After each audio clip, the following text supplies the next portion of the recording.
a psycho icon. Your rifle might bomb, get an eye full of lead when I snipe your lights out. With a street cleaner, wipe your life out. Bullets know what your ears like a Tyson fight out. Fuck the knife clout, guns, clips. I'm going to fuck that run, bitch. I hit the street punks, you chumps don't know me. Ain't no problem to leave your whole ride home.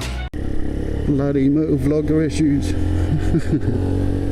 Hello and welcome to another video. Can't believe I just done it, man. I had a nice little ride out coming out here and got it after chatting away all the way here. Got the recording on my phone, or well, I actually just deleted it because there's no point keeping it. Got off the bike, took my helmet off, looked at the camera to check it was still going. It was switched on but wasn't recording. So we'll try again. Give a little ride on the way home. I started off just talking some random shit, but then I decided, because I had some thoughts on the way after watching Motonicity's latest video where he installed his new exhaust on his R6. It got me thinking, because I watched quite a few motorbikes videos and the comments in them confuse me a bit sometimes, and what they say in their videos regarding tuning the ECU and changing exhausts and stuff go. Because I actually trained as a mechanic years ago, a car mechanic, not a motorcycle mechanic, but still pretty much the same, right? And I've always understood when it comes to the regards of tuning an ECU, the reason you do that, if you just do it on its own, standalone ECU tune, with no mods to the vehicle at all, you can do that, that is fine. The reason for doing that is mainly to actually save fuel, believe it or not, because that will actually make your throttle response smoother. It will make the power delivery and the fuel delivery nice and smooth and linear, and you will gain some power and some torque, but not great amounts. Yeah, so you do get actually better MPGs, better fuel economy from doing a tune. It seems a bit odd that you'll up the power and torque and actually get better fuel economy. It sounds odd, but that is true. It's just about the way that it delivers the fuel at certain RPMs. But regarding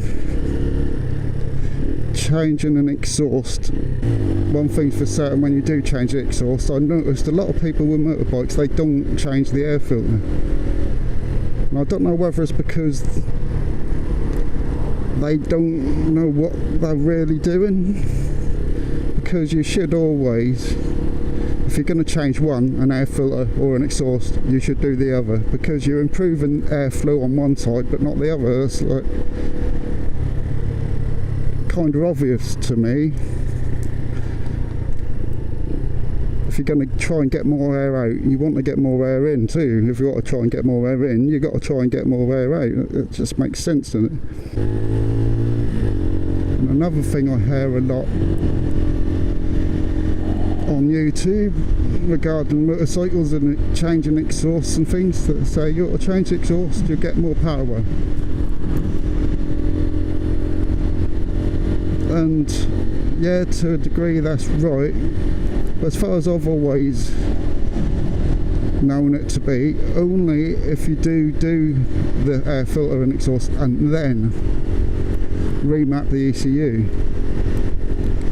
Because on modern cars, the ECU is a clever bit of kit and there's sensors all over the engine, and the main sensors regarding exhaust and air filters are the O2 sensors. You'll have one O2 sensor on the inlet side detecting the amount of oxygen coming in through the airbox and it. And then you have an O2 sensor on the exhaust, and the O2 sensor on the exhaust detects how much oxygen and whatever is left in the exhaust gases.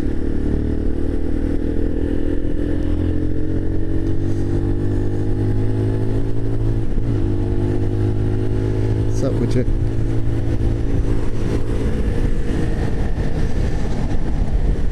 And then they send the signal to the ECU, and if it's running rich or lean, that'll then adjust the fuel delivery to make sure it's not running rich or lean. And obviously then that could affect the running of the engine, so it also will adjust things like the timing to make sure that, depending on what amounts of oxygen are coming in and going out and all this sort of thing, will depend on what timing they use to make sure it runs nice and smooth.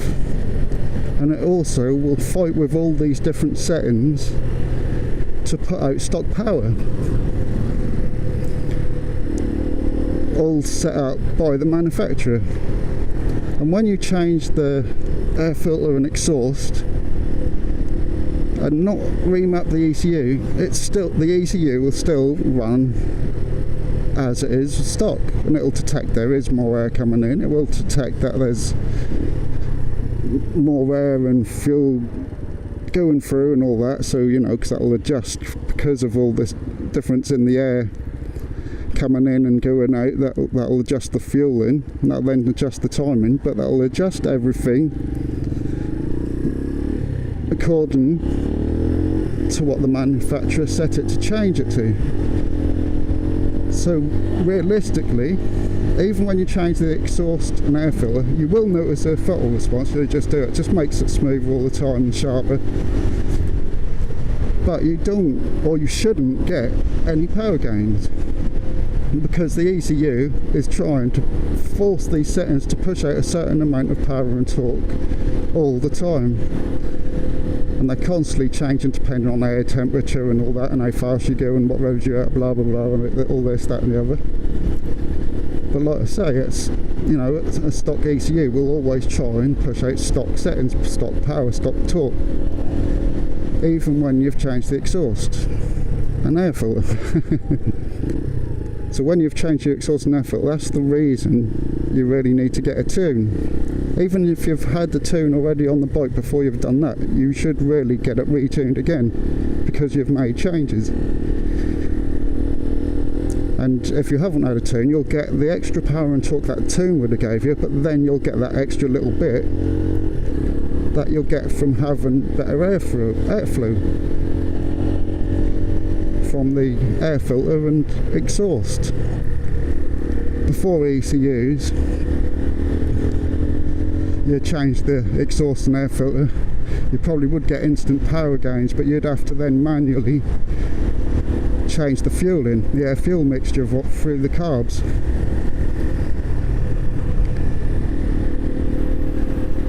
And you probably would have to change the timing as well, because obviously all this stuff now is done electronically by the ECU and all these sensors you've got all over the place on the engine.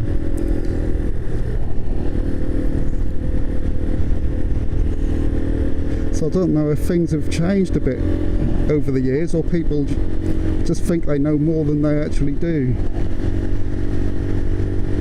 Because it confuses me when people talk about all that and say you'll get instant power gains from an exhaust and filter change. Even some people say you won't get much, it's not really worth changing, you know, remapping the ECU. A lot of people think all you're doing is changing the mixtures and all the timing. Yes, you are changing that, but all the way through the rev range, all through every gear, all this sort of thing. And plus there's all sorts of other trick little things that can be changed in there. You can take limiters off and all sorts of, you know. And one thing I don't get is why Motonossi, when he done his exhaust, decided to take off his exhaust O2 sensor. There's a reason that his aftermarket exhaust still comes with the port for you to put your O2 sensor in. You know, you want your engine to know what's going on and adjust, and if stuff is going wrong or through different temperatures and pressures and all that in the atmosphere. You want your bike to be able to check all these and adjust and run perfectly and all that. So why he took that off, I don't know. He said, I've taken that off, it's alright, I'm getting a tune. I was like, and? Don't make sense to me. So yeah, if you internet guys know of any changes and things over the years that mean you don't need a new 2 sensor after a tune. I know they say you can disable it in the tune and everything anyway, but why would you want to? You know, you want your engine to be able to keep itself running at its best. It's not going to affect the power and torque gains you're going to get from the exhaust standard tune. And a lot of the time, including Chase, as far as I can tell, don't bother changing the airflow, and you really should. If you're improving the airflow one side, improve the other side. I think I've already talked about that. But anyway, let me know in the comments below if you know any more, know what you think. I'm going to conclude this video here, and thanks for watching, and I'll see you again in the next video. Compadre, black and white and ivory, and black ebony. They can't step to me, weaponry is heavenly. They can't see us in the 313 vicinity. Hey yo, M, ha. I come in like ha, I'm ill like nah, and y'all don't wanna see me cause I'm ill with the skill.